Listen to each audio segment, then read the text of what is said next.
Hi, fuckers, big fuckers, tudo beleza? Mais uma aula de geografia básica, aula 34, mundo pós-Guerra Fria. Falamos na aula 33, né, na última, o fim da Segunda Guerra Mundial e já entrando na Guerra Fria. Ai, professor, Guerra Fria, que porra é essa? Que fizeram guerra no gelo agora. Não, gente, falando Guerra Fria porque não houve um atrito direto entre Estados Unidos e a União Soviética. Por isso, Guerra Fria, era tudo indiretamente, tá? Como a gente viu nas últimas aulas. Aliás, eu não cheguei a falar sobre a guerra Irã-Iraque, né? Que foi uma guerra entre os dois países, porém entrou para a Guerra Fria, porque nesse mesmo momento os Estados Unidos apoiavam o Iraque, enquanto a União Soviética apoiava o Irã, indiretamente. Então era uma guerra indireta entre os dois. O irônico disso é que depois os Estados Unidos invadiu o Iraque, por causa de armas biológicas, né, que diziam que existiam, não existiam mesmo essas armas biológicas, ou não encontraram, e o Iraque se defendeu com armas americanas. Então tem uma certa ironia nisso aí tudo. Bom, mas vamos para a aula de hoje, né, que é o mundo pós-Guerra Fria, né, depois que encerra a Guerra Fria. E vamos ver a bagaça. Bom, primeiro, quando acabou a Segunda Guerra Mundial, né, a gente tinha falado na última aula, e formaram-se órgãos, né, o FMI, o Banco Mundial, que eram inicialmente para ajudar os países que estavam em guerra e ficaram destruídos, tipo Inglaterra, França, possivelmente, que acabou dizimada, entre outros, né. Inicia assim a sua fase de dominação sobre os países subdesenvolvidos também. Então, além de eles ajudarem os países ricos, eles começaram a tentar ajudar os países mais humildes ou subdesenvolvidos. Então, os países que investem no FMI, que são os países ricos, são vários países que investem dinheiro, porém, quem lidera é quem tem mais poder. No caso, o Tio Sam aí, que a gente está vendo aí na imagem de baixo. Os Estados Unidos tem o maior poder sobre o FMI. Certo?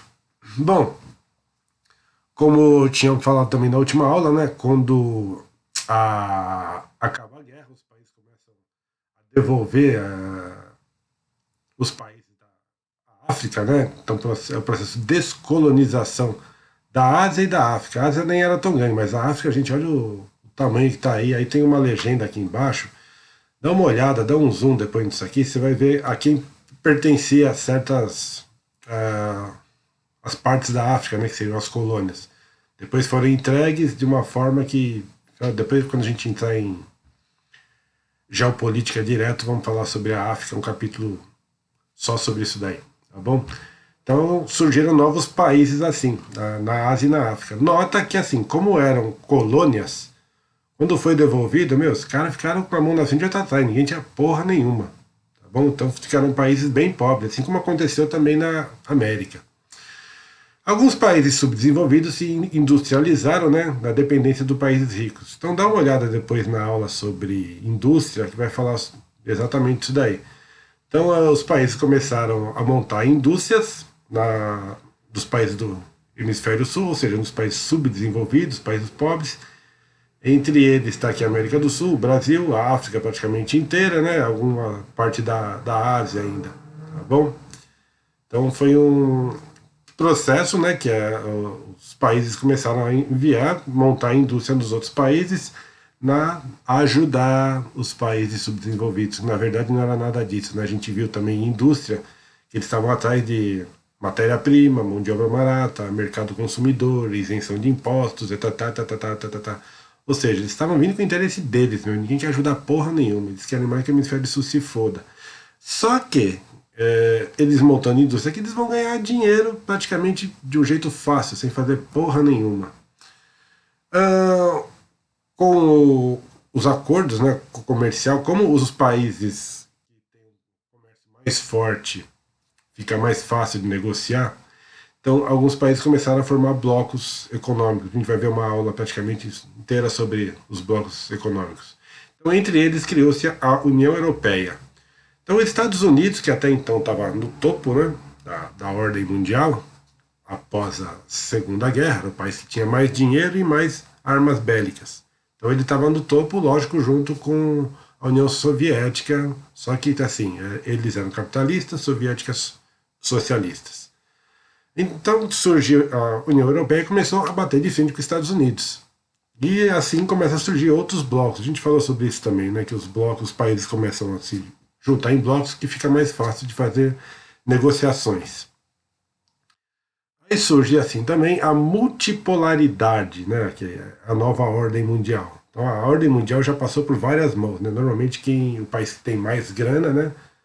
É o que mantém, fica no topo da escada, da escala. Então surge agora a multipolaridade. Então os Estados Unidos continua no topo ainda, porém existem blocos econômicos ali ao seu redor, principalmente a União Europeia. Tá? A União Soviética já nem existe mais. União Europeia. Vamos ver pelo texto aqui. Ó. Com o fim do socialismo, surgem novos polos econômicos, a busca de novas estratégias para ganhar mercado passou a ter prioridade na ordenação mundial. Então eu dei um exemplo só da União Europeia, porque ele é realmente o bloco mais forte que tem lá. E dentro desse bloco existe a Alemanha, que é o mais forte de todos. Então a ordem mundial passa a ser uma coisa diferente. Tem uma ordem mundial, né, onde está os Estados Unidos, União Europeia em segundo, depois vem alguns outros blocos. Só que dentro de cada bloco vai ter os seus líderes. Por exemplo, União Europeia, o país mais forte lá é a Alemanha. No Mercosul é o Brasil. Na África vai ter um outro país que seria o líder, assim como tem na Ásia o Japão, e por aí vai. Tudo bem até aí? Fácil, né? Bom, aí vamos numa parte de conflitos norte e sul. A nova classificação para países ricos e pobres. Olha bem o termo de novo, classificação. Tudo é classificado. Lembra que a gente falou disso daí? Então, nessa nova classificação, passa a ter países do hemisfério norte, que são os países ricos, e os países do hemisfério sul, os países mais pobres. E os países do sul são subdivididos ainda entre emergentes, né, que são países pobres, porém industrializados, países em transição ainda, né? São países ex-socialistas, porém já estão também se industrializando e entrando para a economia de capital, ou a capitalista. E os países africanos, que esse não despertam interesse em nada, continua sendo basicamente alguma só para emissão de matéria-prima, né? Tipo de colônia, assim. Então é essa parte da África aqui. Não demonstra interesse nenhum, porque tem muita guerra, muito conflito. É aí que eu falo que a ONU, gente, é onde não vale porra nenhuma. A ONU é um lixo. Lixo. Só para deixar bem claro. Não sei se eu deixei claro na última aula. Então a gente deu para entender mais ou menos como funciona a nova classificação, né, nessa parte aqui. Bom, com o fim da Guerra Fria, né, começa também um processo de globalização. Então, a revolução no meio de comunicação e transporte. Então, tudo agora, a gente está ao nosso alcance. A comunicação ficou fácil. Você está no Brasil hoje, quer falar com alguém lá da casa do cacete, lá na China. Na China não, porque tem coronavírus. Lá no Japão.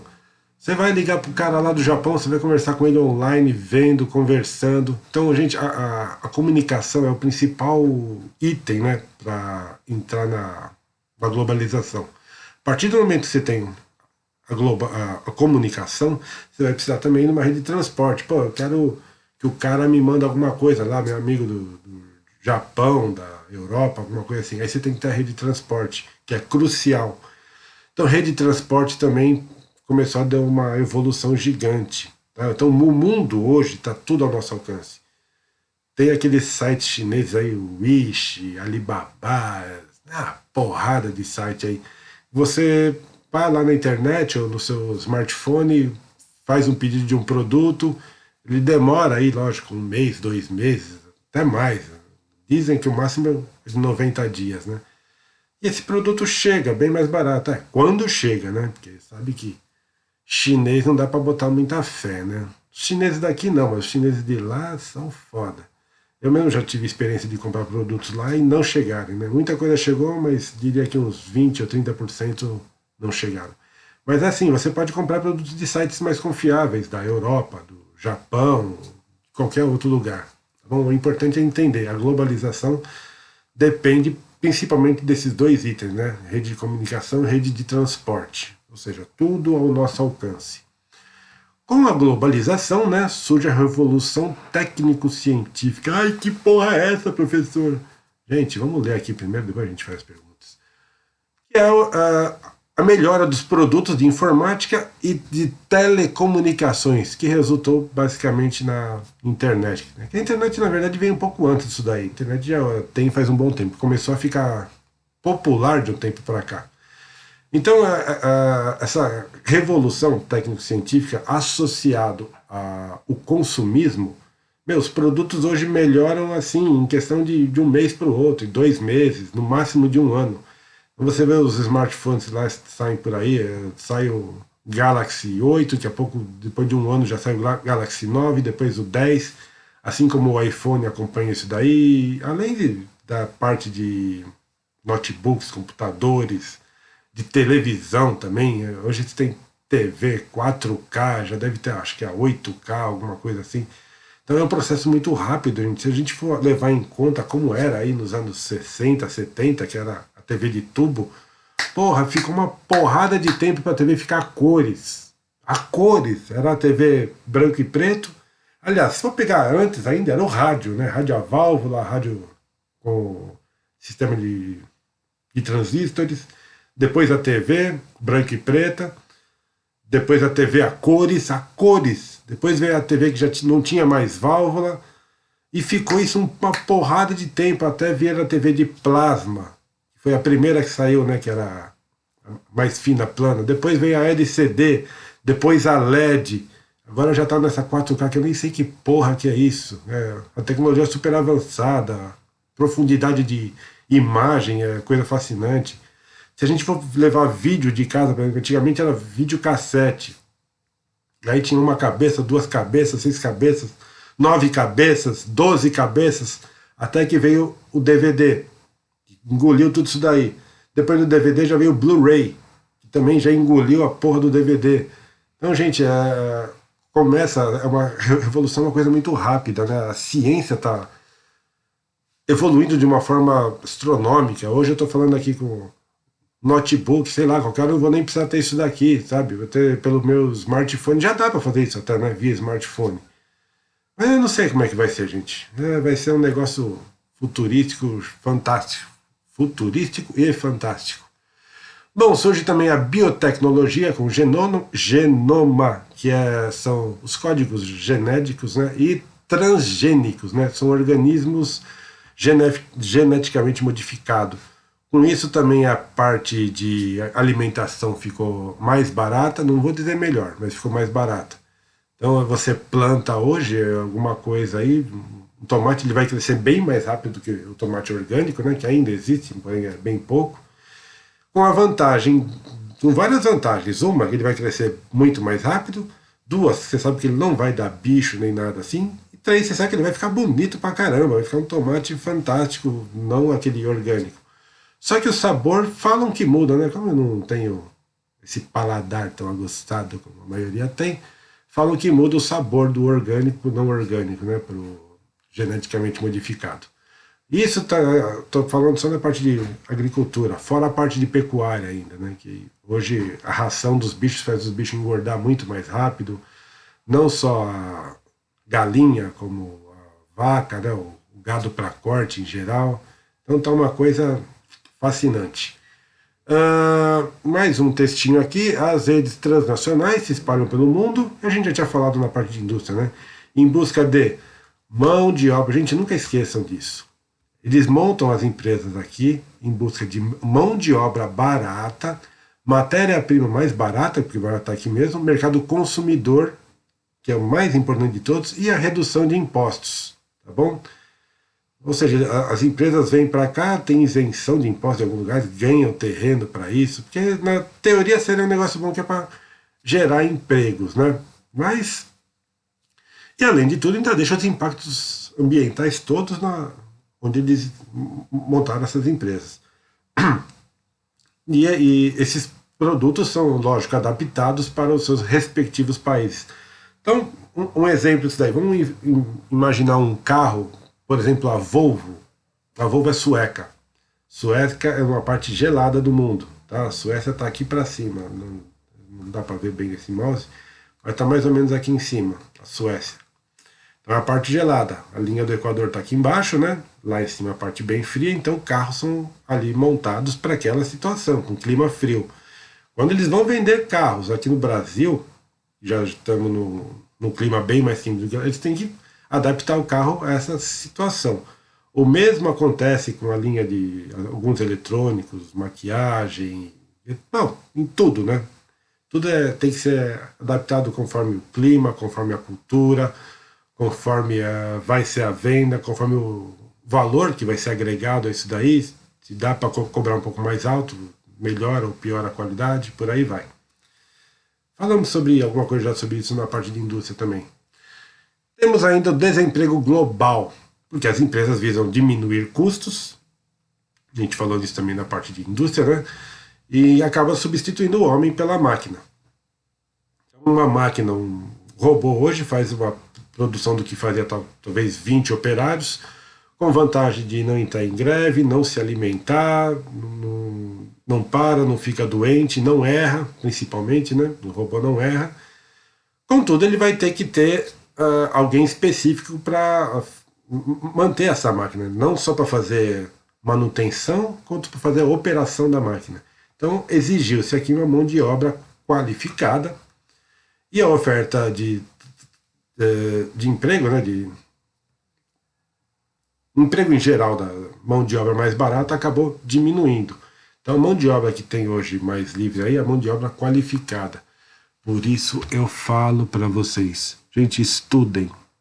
Não adianta você chegar depois com um diplominha aí de ensino médio. Ai, eu tenho ensino médio, eu sou fodido. Não, meu, você não é porra nenhuma com ensino médio. Nada. Ensino médio não vale porra nenhuma. Então, gente, primeiro lugar, faça um curso. Ai, não tenho dinheiro. Gente, tem o Senac, tem o Senai, que são de graça.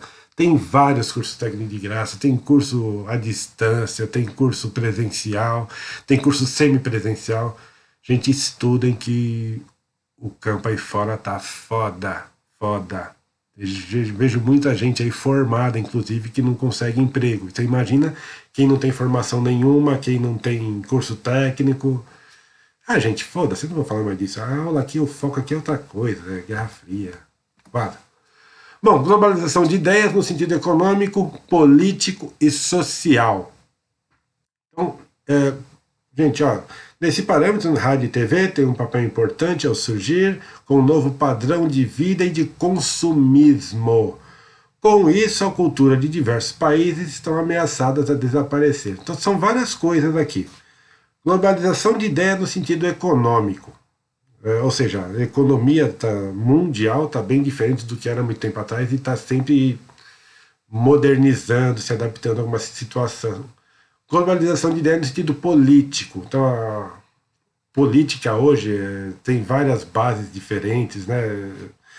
Como a multipartidarismo, surgem muitas ideias, como eu estava falando, né? Ideias de esquerda, ideias de direita, ideias de centro. Aí você vê partido de esquerda se aliando com o que era de direita, direita de esquerda. Então é uma putaria do cacete isso daí. No sentido social, né, que a sociedade está mudando tudo, e no sentido cultural. O interessante nisso aqui, gente, é a parte do consumismo que eu estava falando, né? Então, rádio e TV tem um papel importante para cindir esse tipo agora de consumo que as empresas colocam na gente. Então você assiste TV lá, compre isso, compre aquilo, aí mostra uma puta de uma gostosa vestindo aquela calcinha bacana, ou aquele cara todo bombado com aquela cuecona, aí o cara fala, caralho, eu vou comprar uma cueca dessa que eu vou ficar igual esse cara aí, ó. Gente, acorda, não é bem assim não. As coisas não são assim. Então o negócio acabou alterando inclusive a cultura das pessoas, né? A cultura, você chega em algum ambiente, por exemplo, com um carrinho popular aí, velho, vai, um Uno da vida, você chega lá, ninguém nota você. Você chega com um carro importado, ou um carro top de linha, o cara é fodido. Independente se você está sentado em cima de um boleto gigante, de um carnê que você vai pagar a vida inteira. Então, gente, a cultura começou a ficar um negócio chato, sabe? Você tem que se adaptar a certas situações. você tem que se vestir igual as pessoas. Então, que tem mudado isso daí nas pessoas em geral é o rádio e a TV. Rádio, nem tanto, que quase poucas pessoas usam rádio, né? Quando ouvem rádio, é dentro do carro, em algum lugar que não dá para assistir uma TV. Mas quando assiste TV, é tudo isso daí. Algumas coisas da gente acabam ficando meio que banal, sabe? Se a pessoa é decente ou não, passa a ser banal, basta entender o que ela tem. Isso aí depois a gente vai ter uma aula no final do curso específico só para falar disso daí. Tá? Tem muito a ver com ética, um monte de coisa. O mais importante é assim, quando a gente fala de geopolítica, vamos entender uma coisa, os países do Oriente não gostam dos Estados Unidos, né? Então, países árabes, por exemplo, estão sempre em conflito, sempre arrumando confusão, porque eles têm medo de implantar isso no país deles. O país deles é uma cultura completamente diferente da nossa, gente. Mulher não pode votar, mulher não pode fazer nada nesses países. E se os Estados Unidos conseguir, Estados Unidos, estou falando do mundo inteiro, né, de indústrias, começar a colocar isso na cabeça delas, pronto, vai acabar com a cultura daquele país. Então não cabe a nós modificar a cultura de um país, tá bom? Então, só para entender como é que funciona a globalização de ideias, né? Estão tentando fazer uma ideia só capitalista ao extremo de consumismo uma coisa global, dizendo que o mundo inteiro tem que ser assim. E para finalizar, a globalização do crime. Essa aí todo mundo se interessa, né? Então, é facilidade para instalação de máfias, terrorismo, tráfico de drogas, tráfico de mulheres, tráfico de crianças. Gente, a globalização do crime é uma coisa fascinante. Ponto de drogas. Todo lugar tem e todo mundo sabe até onde é. Aqui perto de casa eu conheço 4 bocas. Quatro bocas.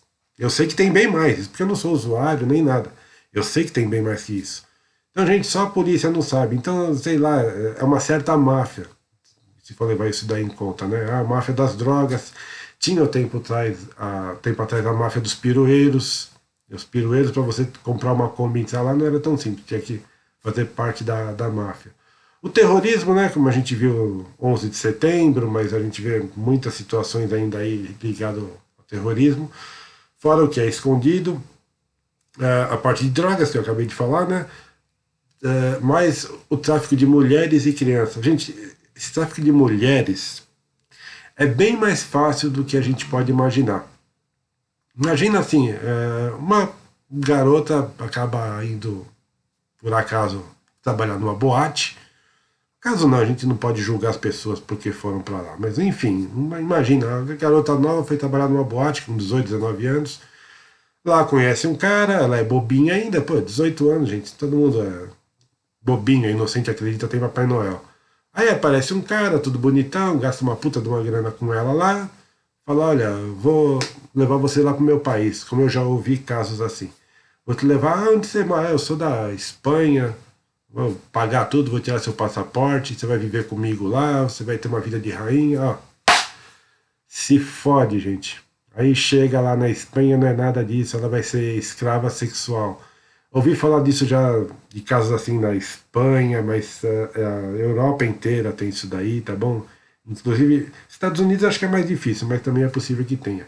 Isso acontece também com o tráfico de crianças. No caso de crianças, algumas são para adoção, né, ou venda, e outras são para retirar órgãos, gente. Tem o tráfico de órgãos, principalmente de criança.